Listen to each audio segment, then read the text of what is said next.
नमस्कार दोस्तों, कैसे आप सब लोग। उम्मीद करता हूँ स्वस्थ होंगे, व्यस्त होंगे, जबरदस्त। तो साथियों, बात करेंगे उत्तराखंड में जो ऑनगोइंग शिक्षक भर्ती है उसको लेकर के। आप लोगों के मन में जो है वो सवाल हैं कि आखिर ये सिक्स काउंसलिंग है वो कितने पदों पर होगी और कब तक हो सकती है। एक सवाल ये जितने भी हमारे एनएस डीएलएड के साथी हैं उनके दिमाग में कहीं ना कहीं ये सवाल लगातार चल रहा है, और ये कमेंट के माध्यम से आप लोग आप पूछ भी रहे हैं हम लोगों से। मेरी वीडियो में आप कमेंट भी कर रहे हैं कि सिर्फ काउंसलिंग कब तक होगी और कितने पदों पर होगी। तो एक तो इस सवाल का जवाब जानने का प्रयास करेंगे वीडियो के माध्यम से। दूसरे, अगर नई भर्ती आती है तो कब तक आ सकती है और वो भी कितने पदों पर आ सकती है। ये भी एक सवाल लगातार आप लोगों के माध्यम से मेरे पास आ रहा है कमेंट के माध्यम से। और ये सवाल एनएस डीएलएड वालों का ही नहीं है, ये जो डायट डीएलएड हैं उनका भी सवाल है कि नई शिक्षक भर्ती कब तक आ सकती है और कितने पदों पर आ सकती है। दूसरी बात इसी में जो सवाल है एक और, वो सवाल ये है कि जो माननीय शिक्षा मंत्री धन सिंह रावत जी ने 2 दिन लगातार जो है शिक्षा जो अधिकारी हैं उनकी बैठक ली है, उनके साथ मीटिंग की है, मंत्रणा की है। तो उसका क्या निष्कर्ष, क्या निर्णय निकल के आया, उसको भी जानने का प्रयास करेंगे। तो साथियों, वीडियो में अंत तक बने रहें। आप सभी साथियों का स्वागत है आपके चैनल गेट सॉल्यूशन में। और साथ ही उन सभी साथियों से निवेदन है जो चैनल पर पहली बार विजिट कर रहे हैं या विजिट कर रहे हैं लेकिन बावजूद आपने जो है चैनल को सब्सक्राइब नहीं किया हुआ है, तो निवेदन है कि आप चैनल को सब्सक्राइब जरूर से कर लें और बेल आइकन को हिट कर लें ताकि शिक्षा जगत से जुड़ी छोटी बड़ी जो भी अपडेट हो वो आप तक समय से पहुंचती रहे। तो साथियों, जैसा कि हम पहला सवाल अगर उठाते हैं कि छठी काउंसलिंग कब तक हो सकती है और कितने पदों पर हो सकती है, तो हम छठी काउंसलिंग की अगर बात करें तो माननीय सुप्रीम कोर्ट का जो ऑर्डर है उसमें 3 महीने का समय जो है उत्तराखंड सरकार को दिया गया। शिक्षा विभाग के पास 3 महीने का समय है, और जो 3 महीने का समय जो पूरा हो रहा है वो 5 मार्च, 5 अप्रैल, 5 मई, 5 जून, यानी कि 5 जून को वो जो है समय पूरा हो रहा है। तो सरकार जो है फिफ्थ काउंसलिंग और सिक्स काउंसलिंग निकालेगी तो उसे कम से कम 5 मार्च तक जो है ये फिफ्थ काउंसलिंग करानी होगी। सॉरी, 5 जून तक फिफ्थ काउंसलिंग जो है उसे करानी ही पड़ेगी, ये आप निश्चित तौर पे मान लीजिए। लेकिन जिस तरीके से 2 दिवसीय बैठक का दौर चला माननीय धन सिंह रावत जी की तरफ से, तो मैं समझता हूं उस मीटिंग में जो है छठी काउंसलिंग को लेकर के और पूरी गहनता से इस मुद्दे पर चर्चाएं हुई हैं। ये अलग बात है कि अभी जो है कोई भी उसका ऑफिशियल जानकारी हम आप लोगों के सामने नहीं है, तो क्या कुछ उसमें रहा अभी कह नहीं सकते। लेकिन इस मुद्दे पे लगातार जो है चर्चा हुई है और लगातार ये समझने का प्रयास उसमें किया गया है कि एनएस वालों को कैसे लेना, किस तरीके से लेना है, कितने पदों पे काउंसलिंग होगी, ये सारी चीज़ें उसमें रही हैं। तो जब भी कोई ऑफिशियल जानकारी उससे संबंधित आएगी तो वो भी आपके बीच जरूर साझा की जाएगी। तो एक तो सवाल ये हुआ कि जो सिक्स काउंसलिंग है वो यानी कि 5 जून तक हर हाल में इन्हें जो है करानी ही पड़ेगी, क्योंकि अगर नहीं कराएंगे तो इन पे जो है माननीय सुप्रीम कोर्ट की तरफ से कंटेप्ट का मामला बन जाता है। तो उस कंटेप्ट से मामले को बचने के लिए इन्हें 5 जून से पहले पहले वो अपनी जो है छठी जो काउंसलिंग है ऑन गोइंग भर्ती की वो करानी पड़ेगी, ये आप निश्चित तौर पर समझ लें। अब बात आती है पदों की, तो 278 पद तो माननीय सुप्रीम कोर्ट में ये आप पूरी तरह से कह चुके हैं कि 278 आरटीआई के माध्यम से पता लगा है। लेकिन उसके अलावा और भी पद हैं, और भी पद हैं। अगर हम मोटे मोटे तौर पे बात करें तो अभी ऑन गोइंग भर्ती में जो पद शामिल किए गए हैं उनमें से भी 500 से प्लस पद अभी जो हैं 500-700 पद जो अभी भी वैकेंट हैं। और ये अलग बात है, सरकार उस डाटे को छुपा रही है, क्या कर रही है वो अलग मामला, लेकिन 500-700 अभी पद हैं।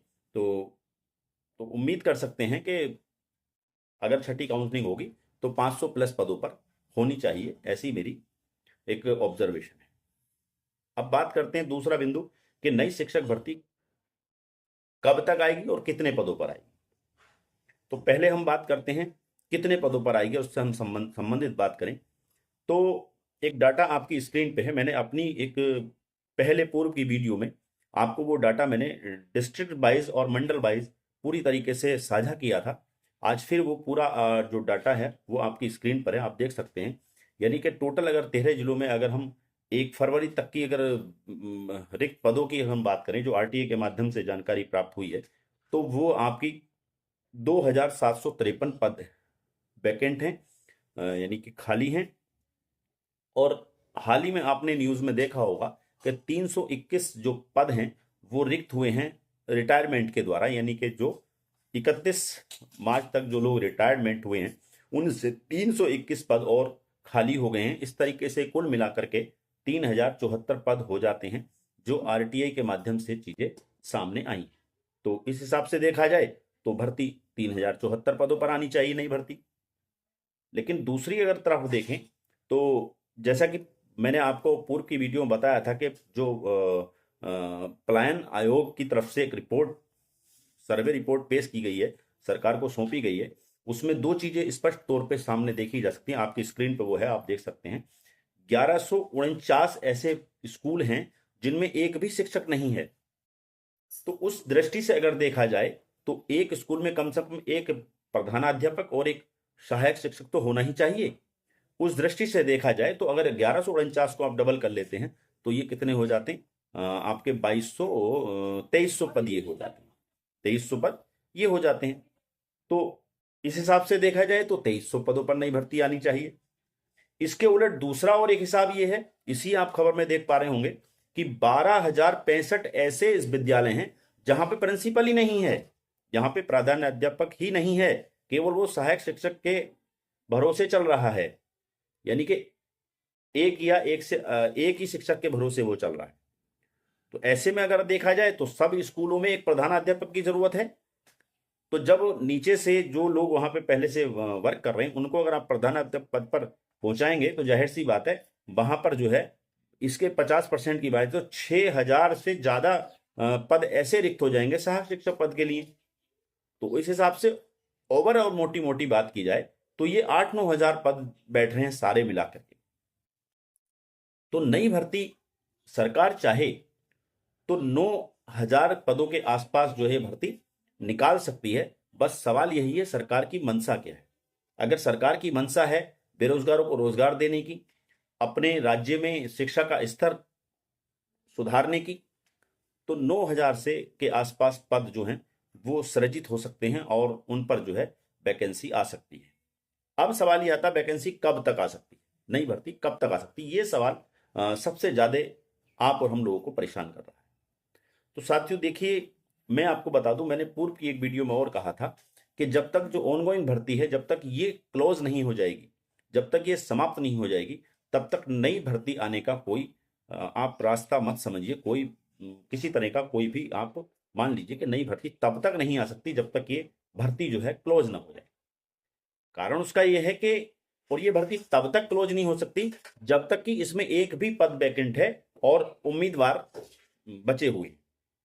यानी कि आपने पिछले दिनों एक माननीय सुप्रीम कोर्ट का एक ऑर्डर था जिसमें आपके माननीय सुप्रीम कोर्ट के ऑनरेबल सुप्रीम कोर्ट के वर्डिंग थे कि किसी भी भर्ती में जब तक कोई भी आवेदनकर्ता बचा हुआ है और पद वैकेंट हैं, यानी पद भी खाली हैं और आवेदनकर्ता भी बचे हुए हैं, तब तक जो है आप उस भर्ती को बंद नहीं कर सकते, क्लोज नहीं कर सकते, उस भर्ती को बाइंड अप नहीं कर सकते। और जब तक पहली भर्ती खत्म ना हो जाए तब तक दूसरी भर्ती निकलेगी नहीं, आप ये भी समझ लीजिए। तो यानी कि कहने का मतलब है कि पहले हमारी ये जो भर्ती है ऑनगोइंग भर्ती जो 2906 पदों पर चल रही है, जब तक ये पूरी नहीं हो जाएगी तब तक दूसरी भर्ती नहीं आ जाएगी। और ये भर्ती कंप्लीट तब होगी जब उसमें छठी काउंसलिंग होगी। और छठी काउंसलिंग कब होगी, 5 जून से पहले पहले या 5 जून तक होगी। और ये आगे खिसक जाएगा और 1-1.5-2 महीने। तो अगर आपको देखने को मिलेगी अगर नई भर्ती, तो वो आप ये मान के चलें कि 2025 के जाते जाते आपको जो नई शिक्षक भर्ती देखने को मिल सकती है। मोटी मोटी हम बात ये कर सकते हैं। ये अलग बात है कि अगर इसमें नहीं, सत्र में नहीं मिली, तो आपको 2026 की जनवरी वगैरह में आपको ये वैकेंसी देखने को मिल सकती है। जैसा मेरा ऑब्जर्वेशन है वो मैं आपको बता रहा हूँ, और हम जो सवाल हैं उनके हम जवाब जानने का प्रयास कर रहे हैं। डाटा आपके सामने प्रस्तुत है, आप भी अपना कयास लगा सकते हैं, आप भी उसमें एक अनुमान लगा सकते हैं। इसीलिए मैं ये नहीं कह रहा कि मेरी बात ही सही है, आप भी जो है चीज़ों को अच्छे से आप उन चीज़ों को आप ऑब्जर्व कीजिए और आप भी आकलन इन चीज़ों का कर सकते हैं। अब बात आती है कि जो 2 दिवसीय बैठक माननीय जो हमारे शिक्षा मंत्री हैं धन सिंह रावत जी ने, उन्होंने जो शिक्षा अधिकारी हैं उनके साथ की है, तो उसमें भी जो मेन रूप से इन दोनों बातों पर विस्तार से जरूर चर्चा हुई है कि नई शिक्षक भर्ती कब निकालनी है, कैसे निकालनी है, कितने पदों पर निकलनी है, और इस भर्ती को कैसे हमने पूरा करना है, और इसमें जो एनएस वालों को किस तरीके से लेना, इस भर्ती में लेना, उस भर्ती में लेना है, कैसे करना है, या 2020-21 से जिन लोगों ने आवेदन किया हुआ है उन लोगों को लेना है कैसे, मतलब बहुत सारे बिंदुओं पर इस बैठक में चर्चा होने की जो जानकारियां मिल रही हैं। लेकिन चूंकि अभी कोई ऑफिशियल जानकारी नहीं आई है पुख्ता, जिसे हम जानकारी कह दें कि इस मीटिंग का जो सार है या जो कहना चाहिए इस निचोड़ क्या निकल के आया इस मीटिंग का, वो अभी जब तक नहीं क्लियर कर सकते, जब तक कोई ऑफिशियल जानकारी विभाग की तरफ से ना आ जाए। लेकिन कहीं ना कहीं ये चीज़ें सामने जरूर आ रही हैं, और ये चीज़ें भी दबे कानों जो है दबी जबानें निकल करके सुनने में आ रही हैं कि राज्य जो है वो सॉरी डिस्ट्रिक्ट जो है डिस्ट्रिक्ट वार जो है वो एक तरह से इसकी तैयारी चल रही है कि छठी काउंसलिंग जल्दी ही होगी, और उसकी तैयारी में जो है जो हमारे जिला शिक्षा अधिकारी हैं वो इसमें जो है अपना काम कर रहे हैं। तो उम्मीद यही करते हैं कि छठी काउंसलिंग बहुत जल्दी उसकी डेट हमारे सामने होगी, और बहुत जल्दी जो है सिक्स काउंसलिंग शुरू होगी, ऐसी हमारी उम्मीद है। जैसा कि जानकारियां मिल रही हैं कि जिले जो हैं, जो जिला शिक्षा अधिकारी हैं जिला स्तर पे जो है उसमें छठी काउंसलिंग के लिए काम किया जा रहा है। तो उम्मीद यही कहेंगे कि बहुत जल्दी जो है छठी काउंसलिंग की प्रक्रिया जो है शुरू होगी और उसकी डेट हमारे सामने होगी।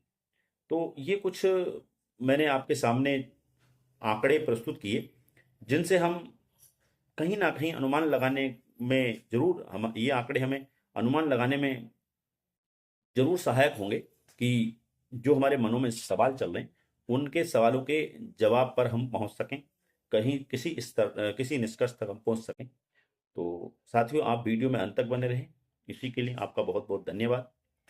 अगर वीडियो सार्थक लगी हो, आंकड़े सही लगे हों, तो वीडियो को ज़्यादा से ज़्यादा साथियों तक शेयर करें, कमेंट करें, लाइक करें। इसी के साथ साथियों, नमस्कार। आपका दिन बहुत बहुत शुभ।